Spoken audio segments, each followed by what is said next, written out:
आज आम्ही पुणे जिल्ह्याचा, पुणे शहराचा आणि पिंपरी चिंचवड शहराचा आढावा आमदारांच्या उपस्थितीमध्ये मंत्री महोदय दिलीप वळसे पाटील, राज्यमंत्री दत्तामामा भरणे आणि महापौर जिल्हा परिषद अध्यक्ष यांच्या सगळ्यांच्या उपस्थितीमध्ये सगळ्या अधिकाऱ्यांच्या बरोबर चर्चा करून त्या ठिकाणी घेतला। मला महाराष्ट्रातल्याही जनतेला सांगायचं आणि माझ्या पुणे शहराच्या परिसरातल्या जिल्ह्यातल्या पण जनतेला सांगायचं, परिस्थिती गंभीर बनत चाललेली आहे। आता कुठंतरी नाईलाजास्तव कठोर निर्णय घेण्याची वेळ जर परिस्थिती अशीच राहिली तर 2 एप्रिलपर्यंत आम्हाला घ्यावी लागेल। माझी आजही तमाम नागरिकांना, जनतेला आग्रहाची विनंती आहे की जे नियम ठरवून दिलेले आहेत त्या नियमाचं कृपा करून सर्वांनी पालन करावं। मास्क वापरणं, फिजिकल डिस्टन्स ठेवणं, सॅनिटायझरने सातत्याने हात त्या ठिकाणी धुणं, ह्या सगळ्या गोष्टी प्रत्येकाने कराव्याच लागतील।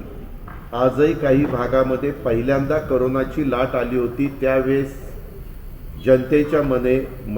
जनतेच्या मनामध्ये एक जी भीती होती ती अजिबात राहिलेली नाही। आज आम्ही बोलत असताना जे आकडे पुढे येत आहेत सार्वजनिक आरोग्य विभागाने दिलेले, की ज्या पद्धतीनं देशातल्या काही राज्यामध्ये आपल्या पुणे जिल्ह्यामध्ये आकडेवारी वाढतीये, ती पाहता साधारण 50% खाजगी हॉस्पिटलचे बेड ताब्यामध्ये घेण्याचा निर्णय आम्ही त्या ठिकाणी घेतलेला आहे। आम्ही आजच केंद्रीय मंत्री प्रकाश जावडेकर यांच्याशी संपर्क मीटिंगमधनं साधला आणि त्यांनाही सांगितलं की लसीकरणाची आत्ता 316 केंद्र दोन्ही शहरामध्ये आणि ग्रामीण भागामध्ये आहेत, ती आता आम्ही दुप्पट करू पाहतोय। कारण आत्ता दुप्पट जर केंद्र केली तर लसीकरणाचा कार्यक्रम संपूर्ण देशामध्ये शहराचा विचार करता आपल्या पुणे जिल्ह्यामध्ये जास्तीचा घेता येईल आणि जास्तीत जास्त नागरिकांना लसीकरण देऊन त्यांना ह्या आजारापासून कसं आपल्याला दूर ठेवता येईल ह्याबद्दलचा प्रयत्न हा आमचा प्रशासनाचा आहे। आणि आजचे निर्णय घेत असताना सगळे निर्णय आम्ही एकमताने घेतलेले आहेत। कॉटची संख्या वाढवण्याचं काम, तसंच लसीकरणचा वेग 300 केंद्रावरून 600 केंद्रापर्यंत नेण्याचं काम। पण एक गोष्ट जाणवली की तो वेग तसा वाढवल्यानंतर जे वॅक्सिन केंद्र सरकार पाठवतं ते थोडंसं कमी पडेल का काय, आणि तीच बाब आम्ही केंद्रीय मंत्र्यांच्या लक्षामध्ये आणून दिली। सार्वजनिक आरोग्य सचिवाशी पण मी बोललो आणि चीफ सेक्रेटरींशी पण बोललो आणि त्यांनाही सांगितलं की ताबडतोब तुम्ही शासनाच्या वतीनं केंद्राकडे पण मागणी करा, रितसर मागणी करा, अशा पद्धतीच्या सूचना दिलेल्या आहेत। आणि ते म्हणाले की जावडेकर साहेब पण म्हणाले की आम्ही निश्चितपणे तुम्हाला त्याच्यामध्ये मदत करतो। त्याच्यात हे सगळं करत असताना खाजगी रुग्णालयामध्ये मागं आम्ही 80-20 घेतले होते, 80% बेड आपण घेतलेले होते, 20% त्यांना ठेवलेले होते, परंतु आता 50% बेड राखीव ठेवण्याच्या बद्दलचा निर्णय आपण आजच्या बैठकीमध्ये घेतलेला आहे। आता इथून पुढं 1 तारखेपासून सर्व कार्यक्रम सर्वच राजकीय पक्षाच्या आमदारांनी, खासदारांनी, महापौरांनी, नगरसेवकांनी, नगरसेविकांनी, जे काही लोकप्रतिनिधी जिल्हा परिषद, तालुका पंचायत, स्थानिक स्वराज्य संस्थेमध्ये किंवा पार्लमेंटमध्ये किंवा राज्य सरकारमध्ये प्रतिनिधित्व करतात, ह्या सगळ्यांनी खाजगी कार्यक्रम पूर्णपणे बंद केले पाहिजेत। कारण होतं काय, 50% जर सवलत, आता लग्न समारंभाला 50ची उपस्थितीला परवानगी दिली आणि बाहेर 100। आज निर्णय घेतला बाहेर लग्न लॉनमध्ये करा किंवा आतमध्ये करा, 50च्या पेक्षा संख्या अजिबात तिथं जास्त ठेवायची नाही। आणि अंत्यविधीचे कार्यक्रम ह्याला तर साधारण 20 लोकांच्या मध्येच अंत्यविधीचे कार्यक्रम उरकायचे। हे सगळे निर्णय नाईलाजास्तव संख्या मोठ्या प्रमाणावर वाढतीये। आपल्या पण लक्षात आलं असेल की गेल्या वेळेस पहिल्या लाटेमध्ये जेवढी संख्या पॉझिटिव्हची निघत होती त्याच्यापेक्षा कितीतरी संख्या वेगवेगळ्या तालुक्यामध्ये आणि आपल्या दोन्ही शहरामध्ये वाढलेली आहे. मधी तर माझ्या पाहण्यात आलं की औरंगाबादला तर 100 लोकांचं टेस्टिंग केलं तर जवळपास 48 लोक त्याच्यामध्ये पॉझिटिव्ह येत होते. अशीच कमी अधिक प्रमाणात मधी पिंपरी चिंचवडला पण ते प्रमाण मला वाटतं 40पर्यंत एकदा वाढलेलं होतं. हे आता सध्या आपलं 25% पॉझिटिव्हचं प्रमाण आहे, कारण 6,500 पुणे, पिंपरी चिंचवड आणि पुणे शहरामध्ये एकंदरीत पॉझिटिव्ह पेशंटची संख्या आपल्याला पाहायला मिळालेली आहे. रात्रीची संचारबंदीच्या बाबतचा निर्णय पहिला जो होता तोच घेतलाय, पण मी पुन्हा सांगतो सर्वांना की कृपा करून ह्याच्यामध्ये जर नियमाचं पालन नाही केलं तर 1 एप्रिल हे काही एप्रिल फुल नाही, खरोखरीच 1 एप्रिल 2 एप्रिलला कठोर निर्णय त्या ठिकाणी घ्यावा लागेल. शाळा, विद्यालय, महाविद्यालय हे आम्ही 31 मार्चपर्यंत बंद ठेवायचं ठरवलेलं होतं, परंतु ते आता 30 एप्रिलपर्यंत आपण वाढवलेलं आहे. नंतर लग्न आणि इतर समारंभाच्या करता पण मी सांगितलं इतर समारंभ तर पूर्णपणे बंद. काय होतंय, इतर समारंभाच्या निमित्तानं कोणीतरी आम्हाला परवानगी द्या असं दोन्ही सीपींनी आणि एसपींनी लक्षात आणून दिलं. इतर कार्यक्रम हे कोरोनाचं संकट दूर होण्याच्या करता आपण बंदच करायचा निर्णय घेतलेला आहे. आणि सार्वजनिक उद्यान आणि बाग बगीचे हे सकाळी बऱ्याच जणांना चालायचं असतं, त्यांनी नियमाचं पालन करून चालावं, परंतु सकाळीच फक्त उद्यान आणि बाग बगीचे चालू राहतील, नंतर ते बंद होतील. मॉल्स, मार्केट आणि चित्रपटगृह याच्यात पण सध्या 50%नीच ते चालू ठेवायचे. सार्वजनिक बस सेवा आणि वाहतूक ही त्या ठिकाणी चालूच ठेवली जाणार आहे, परंतु इतर काही कडक निर्णय घेण्याची वेळ मात्र येता कामा नये. हे सगळं करत असताना ऑक्सिजन, मागच्या वेळेस ऑक्सिजनच्या बद्दलच्या काही अडचणी येत होत्या, परंतु सुदैवाने आपल्या खेड तालुक्यामध्ये चाकणच्या परिसरामध्ये एक प्लांट झालेला आहे आणि त्याचा पुरवठा व्यवस्थितपणे आपल्याला त्या ठिकाणी होतोय. पण आम्ही JSWचा एक प्लांट रायगड जिल्ह्यात आहे, त्यांच्याशी पण कलेक्टरांना बोलून ठेवायला सांगितलेलं आहे. यदा कदाचित ऑक्सिजनचं मागणी वाढली तर आपल्याला कुठली अडचण येता कामा नये, म्हणून आपण ही खबरदारी घेतोय. आपण जम्बो हॉस्पिटल पुणे शहरातलं हे टप्प्याटप्प्याने फुल कॅपॅसिटीनं, म्हणजे तिथं व्हेंटिलेटरचे बेड, तिथं ऑक्सिजनचे बेड, तिथं रेग्युलर बेड अशा पद्धतीनं तिथं वाढवतोय. बाकीचे सगळ्या सुविधा देण्याच्या बद्दलचा पण निर्णय आजच्या बैठकीत झाला. तीच गोष्ट PCMCमध्ये जे जम्बो हॉस्पिटल आहे ते पण 1 एप्रिलपासून पूर्णपणे ह्याच्यामध्ये आणायचं, वापरामध्ये आणायचं, हाही निर्णय आम्ही आजच्या बैठकीत घेतला. आपलं बाणेरचं पुणे महानगरपालिकेचं जे हॉस्पिटल आहे ते ऑलरेडी फुल कॅपॅसिटीने चाललेलं आहे. ॲटो क्लस्टरमध्ये काही बेड आपल्या पिंपरी चिंचवडला आहेत, त्या पण फुल कॅपॅसिटीनं तयार ठेवायचा निर्णय झालेला आहे.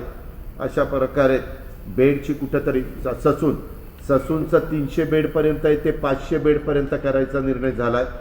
ससूनला आता टेस्टिंगची पण व्यवस्था जवळपास 2000च्या पुढं आपण नेली.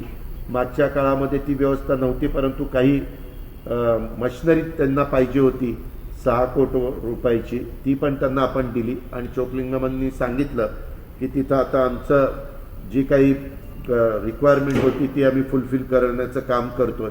अशा प्रकारे आपल्याकडचं जे इन्फ्रास्ट्रक्चर आहे ते अधिक ॲक्टिव्ह करायचं. ॲम्ब्युलन्स सगळ्या वापरामध्ये राहतील, तिथं कुठं ड्रायव्हरची कमतरता राहणार नाही. जे रुरल हॉस्पिटल आहेत तिथं सगळ्या सुविधा देण्याच्या बद्दलच्या पण कलेक्टर आणि CEOंना सूचना ग्रामीण भागाच्या संदर्भातल्या पण देण्यात आलेल्या आहेत. ऑक्सिजनचा पुरवठा व्यवस्थितपणे सुरू होण्याचं व्यवस्थापन ते जबाबदारी एका अधिकाऱ्यावरच टाकलेली आहे.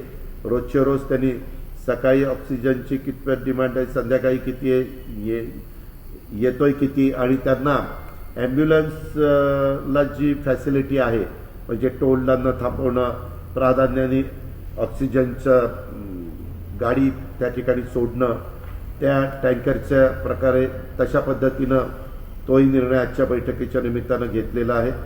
त्याचबरोबर पुढच्या शुक्रवारी निर्णय त्याच्या संदर्भातला होईल. लॉकडाऊनच्या बद्दल काय करायचं, पण ही जर संख्या 5-6 दिवसामध्ये कमी न होता रोजच वाढत गेली तर मग मात्र तो कठोर निर्णय नाईलाजास्तव घ्यायची अजिबात इच्छा नाही. परंतु आज सगळ्यांच्या बोलण्यामध्ये आलं की कुठंतरी ह्या दुसऱ्या लाटेला जर तुम्हाला ब्रेक द्यायचा असेल, ही साखळी तोडायची असेल तर त्याशिवाय गत्यंतर नाही असं वैद्यकीय क्षेत्रातल्याही मान्यवरांचं मत आलं. आणि ह्या कोरोनाच्या संकटाच्या काळामध्ये ही आत्ता जी प्रशासनातली टीम दोन्ही कॉर्पोरेशनमध्ये ग्रामीण भागामध्ये काम करते त्यांचंही बहुतेकांचं मत तसंच आलं. आमच्या लोकप्रतिनिधींचं मत ते देखील तसंच त्या ठिकाणी आलेलं आहे. MPSCच्या परीक्षा ठरल्याप्रमाणे त्या ठिकाणी होतील, म्हणजे पुढच्या अजून 2 परीक्षा त्यांच्या राहिलेल्या आहेत. मागं मुख्यमंत्री महोदयांनी जे आदेश दिलेले होते त्या प्रकारे तिथं कुठलाही प्रकारचा बदल हा होणार नाही. ही पण बाब आपण लक्षामध्ये घ्यावी.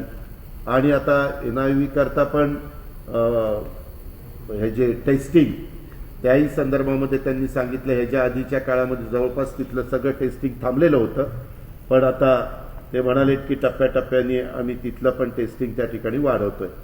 अशा प्रकारचे निर्णय आजच्या करोनाचा आढावा बैठकीच्या निमित्तानं आम्ही घेतलेले आहेत.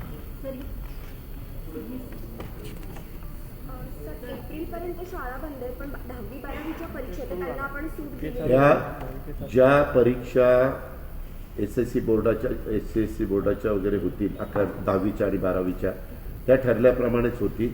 त्याच्यामध्ये त्या मुलांचं वर्षाचं नुकसान करण्याचा कुणालाही अधिकार नाही. फक्त त्याच्यामध्ये नियम जे ठरवलेले असतील, एका बेंचवर एकच विद्यार्थी, डिस्टन्स ठेवणं, बाकीच्या ज्या काही गोष्टी त्याचं मात्र पालन तिथल्या शिक्षण संस्थेने पण करावं लागेल. आमचा शिक्षण विभाग पण त्याच्यामध्ये देखरेख करेल आणि पालकांनी पण विद्यार्थ्यांना समजून त्या ठिकाणी सांगितलं पाहिजे. नहीं, अभी 50-50. पहले जो कोरोना का वेव आई थी तब हमने 80% बेड उनके लिए थे और 20% उनके पास रखे थे, लेकिन अभी 50-50 किया है. और बाकी के बेड हमारे पुणे महानगर पालिका, पिंपरी चिंचवड महानगर पालिका और जितने भी रूरल हॉस्पिटल है अपने डिस्ट्रिक्ट में, वो सब रूरल हॉस्पिटल, जितने भी मेडिकल कॉलेजेस है उनके गवर्नमेंट के, समझो बारामती का हो या यहाँ का हो, तो उनके बाकी के बेड वो सब हम गवर्नमेंट के तरफ हमने लिए. सार्वजनिक बस व्यवस्थेसंदर्भात तुम्ही म्हटलात, परंतु त्याच्यावरती काही निर्बंध असणार? त्याच्यामध्ये निर्बंध जास्त आत्ताच्या घडीला आम्ही टाकलेले नाहीत, परंतु उद्याच्याला 2 एप्रिलला त्याबद्दलचा निर्णय, जर ही संख्या वाढतच चालली, कारण काय होतं लॉकडाऊन केल्यानंतर ह्या सगळ्या गोरगरिबांचा रोजीरोटीचा प्रश्न निर्माण होतो, तो आम्हाला होऊन द्यायचा नाही. परंतु तो जर होऊन द्यायचा नसेल तर सर्वच नागरिकांनी नियमाचं काटेकोरपणे पालन केलं पाहिजे. आज पण तुम्ही पत्रकार म्हणून बघा, बऱ्याचदा वेगवेगळी अमरावतीची, औरंगाबादची, नागपूरची, अकोल्याची, पुण्याची, मुंबईची असे दाखवतात की काही ठिकाणी हॉटेलवर आपल्याला बंधनं आणता येतात, परंतु कुठंतरी चहाचं गाडा आहे, कुठं पावभाजीचं आहे, कुठं आणखीन पाणीपुरी भेळपुरी वगैरेचं आहे, तर तिथं लोक गर्दी करतात आणि तिथं पालन करत नाही. आणि त्याच्यामुळं ह्यावेळेस एक लक्षात घेतलं पाहिजे आपण, पाठीमागच्या काळामध्ये एखाद्या घरातल्या एखाद्या व्यक्तीला जर कोरोना झाला तर तो लगेच सगळ्या घरातल्या मेंबरला तो कव्हर करू शकत नव्हता. आताच्या काळामध्ये घरात एका ठिकाणी कुणाला झालं तर जवळपास तो पूर्ण फॅमिलीलाच कव्हर करतोय. अशा प्रकारचं चित्र. एक गोष्ट खरी आहे, मॉर्टॅलिटी मागच्या तुलनेमध्ये एकदम कमी आहे. बरेचसे आमचे जे काही कोरोना बाधित पेशंट आहेत पॉझिटिव्ह, ते घरीच उपचार घेत आहेत, घरी राहत आहेत, परंतु ज्यांच्या घरी बेडरूम अटॅच बाथ WC आणि तो त्या रूममध्ये राहिला तरी बाकीच्यांना इतर 2-3 रूम राहिला आहेत, अशांनीच घरी राहिलं पाहिजे. नाहीतर एखाद्याला होतो आणि तो घरीच राहायचा प्रयत्न करतो, त्यावेळेस तो इतरांना ती बाधा पास ऑन करतो. असं मात्र आम्ही होऊन देणार आहोत. तर गेल्या वेळेस 300 ते 600 याची सुविधा आता उपलब्ध नाही आहे. मॅडम, गेल्या वेळेस सारखी जी इन्स्टिट्यूशनल क्वारंटाईनची सुविधा आहे ती आता आपण केलेली पुण्यामध्ये शहरात नाही, त्याची काय व्यवस्था करण्यात येणार आहे का? म्हणजे आता जी उदाहरणं तुम्ही म्हणालात तसे अनेक लोकांना आज आपण ती व्यवस्था केलेली आहे. महापौर इथं आहेत, विक्रमकुमार आयुक्त इथं आहेत, आपण त्या दोघांना विचारू शकता. आज आढावा घेताना दोघांनी सांगितलं की ती व्यवस्था पुणे शहरामध्ये केलेली आहे. पिंपरी चिंचवडमध्ये कारण मधून कधीतरी बातमी येते की बाबा इथं बेड अवेलेबल नाही. आता जम्बो हॉस्पिटलला जम्बो हॉस्पिटल पूर्ण कॅपॅसिटीनं चालवण्याचा निर्णय घेतलेला असल्यामुळं आपल्याला तिथं बेडची कुठं अडचण भासणार नाही. तर हे 600 वॅक्सिनेशन सेंटर्स करायचं असेल तर आपल्याकडे वॅक्सिन फर्स्ट सेंटर देणार आहे का? आणि सेकंड, हे वॅक्सिनेशन सेंटर्स कुठे असणार आहे? कारण काय हाऊसिंग सोसायटीमध्ये विचारले आपल्याला की इन केस मेडिकल लोकांबरोबर असं काही कॅम्पमध्ये घेता येणार का? ह्या बाबतीत आपलं काय? त्या संदर्भामध्ये जर जो काही नियम वॅक्सिन देण्याच्या बद्दलचा आहे त्याचं काटेकोरपणे पालन सगळ्या बाबतीतल्या तिथल्या फॅसिलिटीज उपलब्ध जर झाल्या तर त्याबद्दलचा निर्णय पुणे शहरामध्ये आयुक्त आणि त्यांची टीम महापौर हे सगळे मिळून त्या ठिकाणी घेतील. ग्रामीणमध्ये कलेक्टर आणि CO मिळून घेतील. पिंपरी चिंचवडमध्ये तिथले आयुक्त मिळून घेतील. पण साधारण आत्ता 316 का 316 जे काही लसीकरणाची केंद्र आहेत ती 600 पर्यंत वाढवण्याच्या बद्दलचं नियोजन आपण केलंय. पण तेवढं वाढलं तर वॅक्सिन पण तिथं उपलब्ध झालं पाहिजे. म्हणूनच आज आम्ही संबंधितांना सगळ्यांना सांगितलेलं आहे की आम्हाला वॅक्सिन, कारण आपल्या इथं म्हणजे केंद्र सरकारने पण एक गोष्ट केली पाहिजे, जिथं देशामध्ये सगळ्यात जास्त करोना बाधित पेशंटची संख्या आहे तिथं वॅक्सिन त्या प्रमाणामध्ये वाढवलं तर लोकांना पण एक मदत होऊ शकते. डॅशबोर्ड अजूनही अपडेट होत नाहीये. डॅशबोर्डच्या बद्दल आजच सूचना दिलेल्या आहेत. 1 तारखेपासून ते पण डॅशबोर्ड अपडेट त्या ठिकाणी होतील. त्याच्या आधीच होतील पण मी उशिरा 1 तारीख सांगतोय. पण सर हे महिनाभरापासून हीच साधारणपणे निर्बंध आता पुणे जिल्ह्यात पुणे शहरात आहेत. संख्या वाढतच जाते. आजही तुम्ही स्पेशल असे काही फार निर्बंध नाही लागले. पुढच्या आठवड्याभरात ही संख्या ड्रास्टिकली एकदम आज निर्णय घेतला असला की पाठीमागचा अनुभव असा होता की 2-3 दिवस आम्हाला जरा सांगितलं असतं तर आम्ही आमची बाकीची खबरदारी घेतली असती. आज सांगितलं असतं लॉकडाऊन तर तुम्हाला पुन्हा घरी गेल्यानंतर संध्याकाळी काही जेवायला पण मिळालं नसतं. तोपर्यंत आता तिथं धान्य विंदा घरामध्ये आणून ठेवतील, भाजीपाला ठेवतील. थोडी त्यांची मानसिकता पण केली पाहिजे ना. एवढं मोठं शहर आहे, या शहरामध्ये अनेक दिवसभर काम केल्यानंतर त्यांची चूल पेटते असा गरीब वर्ग आहे, त्याचाही विचार करावा लागतो. दादा, पण अंमलबजावणीमध्ये प्रशासन कमी पडते असं वाटतंय का? कारण रात्री 11 नंतरही तेवढीच रहदारी या शहरामध्ये आपण रात्री संचारबंदी अजून केलेली नाहीये. आज संचारबंदी करायची म्हणजे कुणालाच इकडून तिकडे जाऊन द्यायचं नाही अशा पद्धतीने. म्हणूनच मी तुम्हाला सांगतोय, तुमच्या मार्फत नागरिकांना सांगतोय की उद्याच्या 2 तारखेला कठोर निर्णय, कडक निर्बंध आणण्याची वेळ येऊन देऊ नका. जर हे असंच 5-6 दिवस चाललं तर आम्हाला उद्याच्या 2 तारखेला कठोर निर्णय घ्यावा लागेल. तो जर घ्यावा लागू नये असं वाटत असेल तर नागरिकांनी पण प्रतिसाद दिला पाहिजे. अनेक नागरिक देतात परंतु कुठेतरी 5-10% नागरिकांच्यामुळं त्या 80-90% नागरिकांना त्यांच्या पण दैनंदिन जीवनावर परिणाम होतो. देशामध्ये जे 10 हॉटस्पॉट आहेत त्यातले 9 जिल्हे आपले बेंगलोर हॉटस्पॉट असतात. तर काही लोकांनी अशा पण शंका घेतात की इतक्या निवडणुका आहेत, लाखोनी लोक जमतात, तिथं होत नाहीये आणि आपल्या इथं मात्र होतोय. त्याच्याबद्दल केंद्राची टीम आली होती. केंद्राच्या टीमला स्वतः राज्याच्या प्रमुखांनी हा प्रश्न उपस्थित केला की बाबा इथं आमच्याकडे एवढी संख्या त्या ठिकाणी वाढते, तर मग दुसरीकडे काय हे करत नाही का, टेस्टिंगच करत नाही का? कारण आता तुम्ही बघताय की काही बाबतीमध्ये अजिबात त्यांना बाकीचं काहीच त्रास होत नाही पण तो पॉझिटिव्ह निघतो. आज आता काही उदाहरणं आमदार महोदयांनी किंवा काही प्रशासनातल्या अधिकाऱ्यांनी दिली की घरात एकाला झालं आणि ते घर पूर्णपणे टेस्टिंगला गेलं तर जवळपास सगळेच जण पॉझिटिव्ह निघत आहेत. हे पहिल्या टप्प्यामध्ये अजिबात झालेलं नव्हतं. ह्या गोष्टी झालेल्या आहेत, ही काही लपवालपवी करायचं कारण नाही. त्यामुळं जी वस्तुस्थिती आहे ती आपण समोर आणतोय. पण हा प्रश्न देखील तितकाच महत्त्वाचा आहे, कारण तिथंही जनताच राहते आणि तिथं मात्र प्रचंड मोठ्या मोठ्या सभा, आता पश्चिम बंगालचं उदाहरण घ्या, एवढ्या मोठ्या सभा चालल्यात आणि आपल्याकडे मध्ये थोडा कुठला असा एखादा कार्यक्रम झाला, मागे पण आपल्याला आठवत असेल गणपतीच्या काळात फक्त मंडळाची मुलं तो ग्रुप एकत्र झाला तरी आपल्याला नंतरच्या काळामध्ये ते प्रमाण वाढलेलं पाहायला मिळालं. आजच्या निमित्तानं होळीला पण आपण मर्यादा घातलेल्या आहेत. अजिबात सामूहिक होळी साजरी करायची नाही. अगदी ज्यांना करायचं असेल स्वतःच्या घरापुरती त्यांनी तिथं एखादं लाकडू उभं करावं आणि ते जाळावं आणि ती होळी करावी.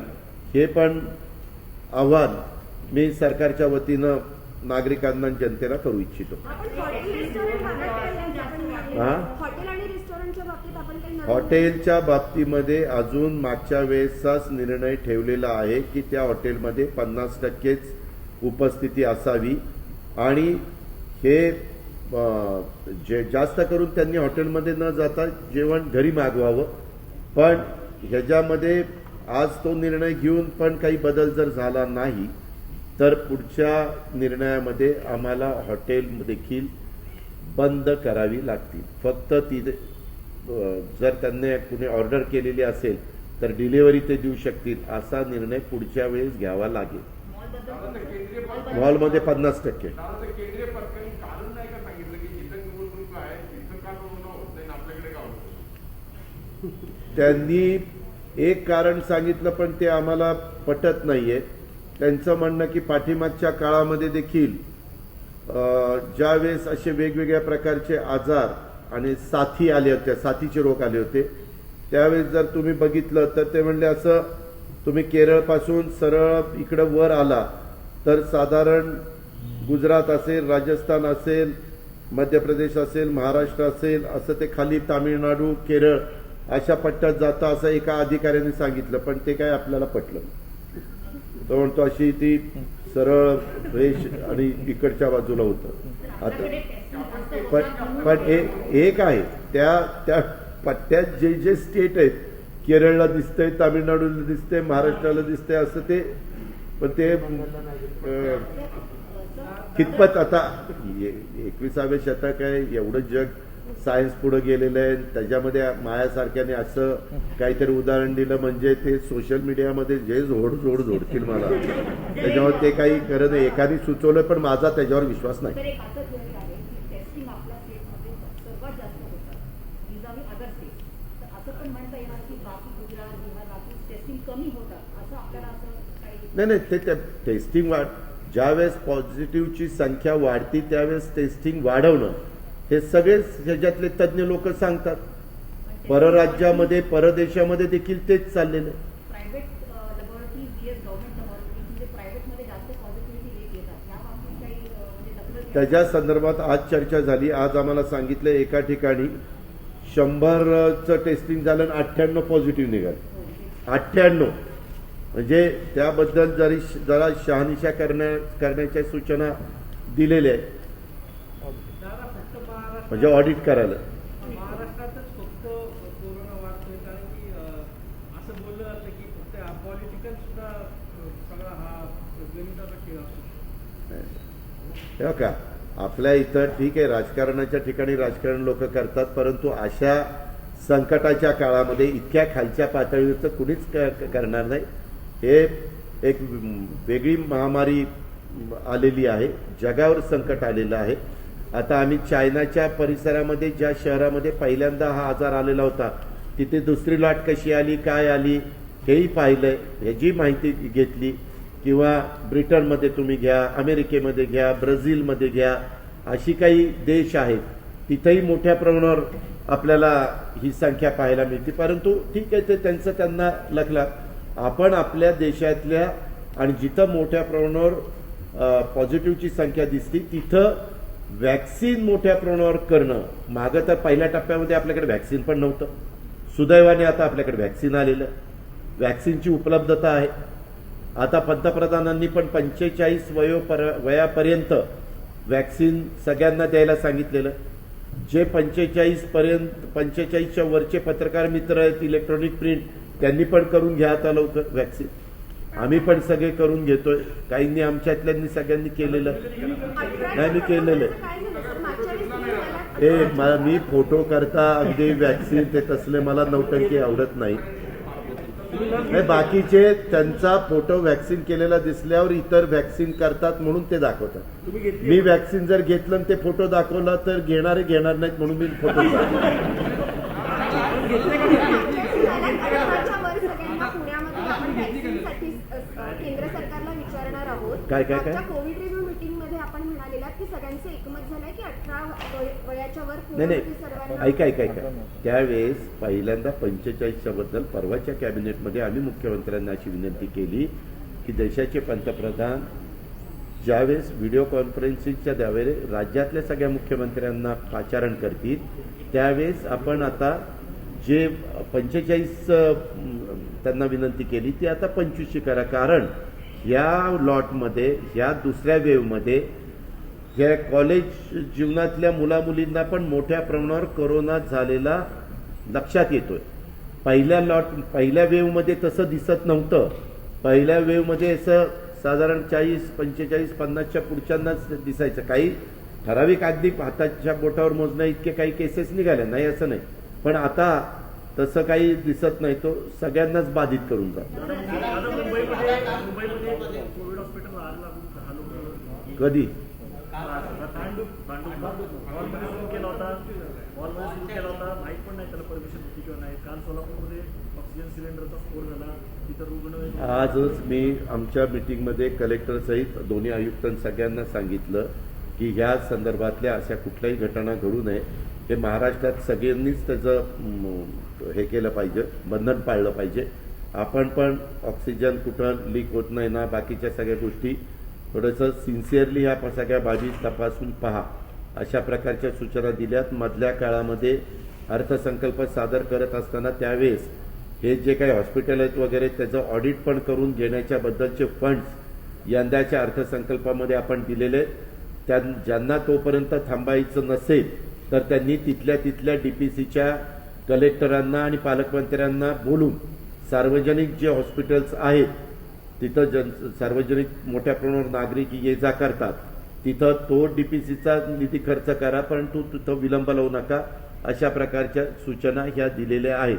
आता मी आज सकाळी लवकर निघालो तो डायरेक्ट इथं आलो 8:30 वाजता. माझं इथलंच काम, मला अजून ती बातमी त्याची सगळी माहिती घेतो आणि स्वतः राज्याचे प्रमुखच मुंबईमध्ये आहेत. चहल आणि बाकीचे सगळे टीम तिथं असते, त्याच्यामुळे ते तिथली काळजी घेतीलच. परंतु अशा प्रकारची घटना कुठंही घडता कामा नये याबद्दलची खबरदारी सर्व स्तरावरच्या स्थानिक स्वराज्य संस्थांनी पण घ्यावी आणि सरकारमधल्या प्रशासनातल्या सगळ्या अधिकाऱ्यांनी पण घ्यावी.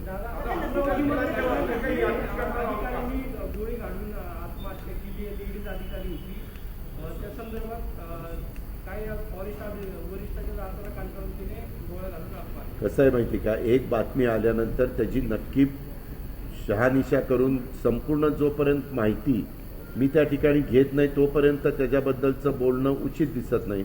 कारण आपण भावनिकून काहीतरी उत्तर त्या ठिकाणी द्यायला होतं, परंतु का तिनं गोळी घालून आत्महत्या केली, नक्की त्याच्या पाठीमागचं कारण काय, फॅमिली मॅटर काही होतं का, ती कशाने दुसऱ्या आजाराने त्रासली होती का, आणखीन काही तिला वेगळा त्रास होता का, तिला कोणी काही ब्लॅकमेलिंग करत होतं का, तिला वरिष्ठ ह्या सगळ्या अनेक त्याच्यामध्ये कंगोऱ्या असतात. त्याची शहानिशा केली जाईल आणि नक्की त्याच्या पाठीमागचं कारण काय हे देखील पाहून जर कोणी दोषी असेल तर त्याच्यावर कारवाई केली जाईल. उपलब्धतेचा प्रश्न अजूनही कायम आहे. कशाचा? लस आताही पुणे महापालिकेला 55,000 लस मिळाल्या आहेत, ज्या संपत मी सांगितलं ना, आज सगळ्यांच्या देखत ह्यांना विचारा, त्यांच्या देखत जावडेकर साहेब मला मागं म्हणले होते की अजित आम्ही केंद्रातले जे मंत्री आहोत त्यांच्यावर वेगवेगळ्या ठिकाणची जबाबदारी दिलेली आहे. महाराष्ट्राचं प्रतिनिधित्व मी करत असल्यामुळे माझ्यावरती जबाबदारी, काही अडचण असेल तर मागं त्यांच्या उपस्थितीत आम्ही एक इथं बैठक घेतली होती तेव्हाही त्यांनी सांगितलं आणि आज ताबडतोब त्यांना फोन केला. ते म्हणले मी लगेचच्या लगेच संबंधितांशी बोलतो आणि लस कशी अधिकची पाठवता येईल तिथंही सांगितलं, चीफ सेक्रेटरीला सांगितलं आणि सार्वजनिक आरोग्य सचिवाला पण सांगितलं.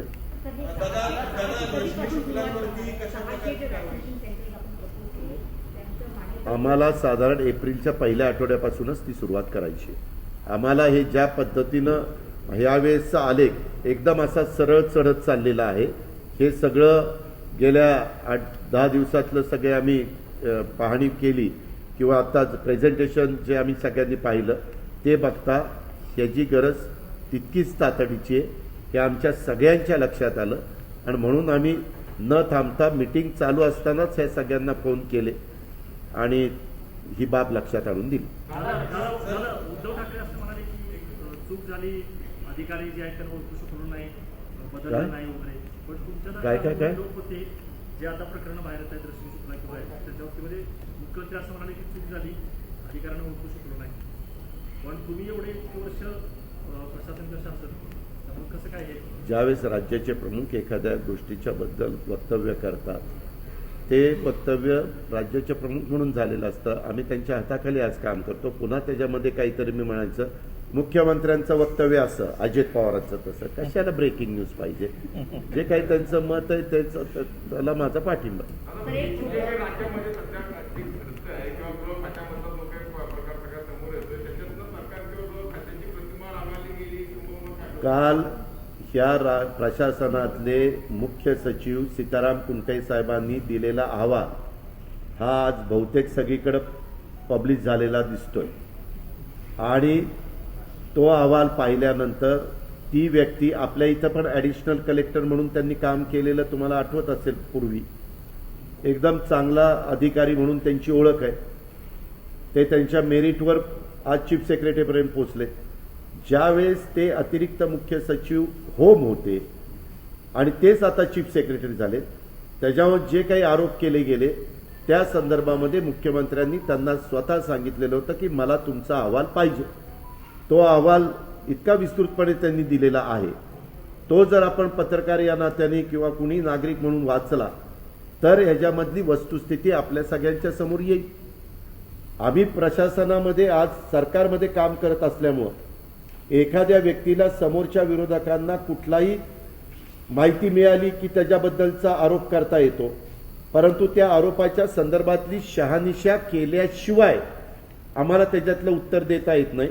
आता काल तो अहवाल आल्यानंतर वस्तुस्थिती महाराष्ट्रातल्या जनतेला लक्षामध्ये आलेली आहे आणि काय झालं, कसं घडलं, त्या नेमणुका कशा झाल्या, कमिटी कशी असते, त्याच्यामध्ये कोण कोण होतं, ते सगळं त्या अहवालामध्ये. त्या कमिटीमध्ये 5 वरिष्ठ अधिकारी कोण होते आणि मी आपल्याला सांगतो त्यामध्ये जी काही नावं दिलेली होती पहिल्या त्या ह्याच्यामध्ये त्याच्यातलं त्यांनी सांगितलं की मला वाटतं कुणाची तरी नेमणूक पिंपरी चिंचवड आयुक्त होणार होती, त्या व्यक्तीची झाली नाही. XYZची नियुक्ती ठाणे ठाणे आयुक्त म्हणून ठरलेली आहे, ती झाली नाही. नव्या मुंबईमध्ये कुणाची नेमणूक होणार होती, ती झाली नाही. म्हणजे त्याच्यातले 4 नावं, चौबे एक होते, चौबेंची नेमणूक अमक्या ठिकाणी होणार होती, ती त्या ठिकाणी झाली नाही. अशा पद्धतीनं म्हणजे जे काही त्या कुठल्या व्यक्तींनी फोनवर वगैरे संभाषण केलं का कसं केलं मला माहिती नाही, पण ह्या संदर्भामध्ये कुठलंही नेमणुका त्या प्रकारे झाल्या नाही, कारण नेमणुका त्या कमिटीने केलेल्या आहे आणि कमिटीने शिफारस केलेली फाईल शेवटी मुख्यमंत्र्यांकडे ॲज अ चीफ मिनिस्टर म्हणून जाते. गृहमंत्र्यांची आधी सही होते, नंतर CMची सही होते आणि त्याच्यातनं वस्तुस्थिती सगळी बाहेर आलेली आहे. हे झालं रश्मी शुक्लांच्या बाबतीत. मात्र सचिन वाजेंचा विषय असेल किंवा आणलेल्या खाली गाडीमध्ये सिलेंडर सापडणं असू द्या, त्यानंतर हिरेन पटेलची हत्या, जे काय मग त्याची चौकशी चालली ना, त्याच्यामध्ये कुणाला पाठीशी घातलं का, ATSDC चौकशी केली, त्याच्या संदर्भातले हे सगळे धागेदोगडे पुढे आले. पुन्हा काल का परवा ठाण्याच्या न्यायालयाने सांगितलं की आता हे NIA द्या, NIA दिलेलं आहे. आणि मी परवाही मुंबईमध्ये सांगितलं का काल की बाबा कुठल्याही बाबतीमध्ये घटना घडल्यानंतर त्याची इत्थंभूत चौकशी होऊन जो कोणी दोषी असेल, कुणीही कुठल्याही क्षेत्रातला असू द्या, त्यांना शासन झालं पाहिजे. कायद्यापेक्षा कुणी श्रेष्ठ नाही. आता याच्या संदर्भामध्ये बातम्या एक येतात आणि दुसरी बातमी येते XYZ अजून म्हणालेला मी काहीच कबूल केलेलं नाही. त्याच्यामुळं जोपर्यंत चौकशी पूर्णपणे होत नाही तोपर्यंत त्याच्याबद्दल वेगवेगळ्या प्रकारचं मतं प्रदर्शित करता येतात. प्रत्येकाला व्यक्ती स्वातंत्र्य, मतस्वातंत्र्य आहे, त्याबद्दल दुमत नाही. पण जबाबदार पोस्टवर असणाऱ्यांनी पूर्ण माहिती आणि ती बोलू नये. आता आम्ही का बोललो की बाबा चीफ सेक्रेटरींनी अहवाल दिलेला आहे आणि तो अहवाल पाहण्यात आलेला आहे आणि चीफ सेक्रेटरी हे आजपर्यंत त्यांचं काम एक इम्पार्शियल म्हणून त्यांनी काम केलेलं आहे. त्यांची प्रतिमा तर तशीच आहे. विरोधकांकडून वारंवार राष्ट्रपती राजवटीची मागणी. आता काय त्यांना कदाचित मागच्या निवडणुकीच्या नंतर जे मागणी करतात ते सरकारमध्ये न आल्यामुळं किंवा त्या स्वतः सत्ताधारी न झाल्यामुळं कदाचित ते तशा प्रकारची सारखी म्हणजे अधिवेशनाच्या काळात पण मी बोललो, तुम्ही ऐकलं असेल की मुनगंटीवार पहिल्या दिवसापासून राष्ट्रपती राजवट अरे म्हणलं दुसरं काय आहे का नाही, राष्ट्रपती राजवट काय. वेगवेगळे मुद्दे असतात, ठीक आहे, त्यांना मनामध्ये काय यावं ते एकदा सांगितल्यानंतर माणसांना कळतं. आणि अशी काही महाराष्ट्रामध्ये गंभीर परिस्थिती नाही आहे की त्याच्यातनं राष्ट्रपती राजवट निर्माण व्हावी.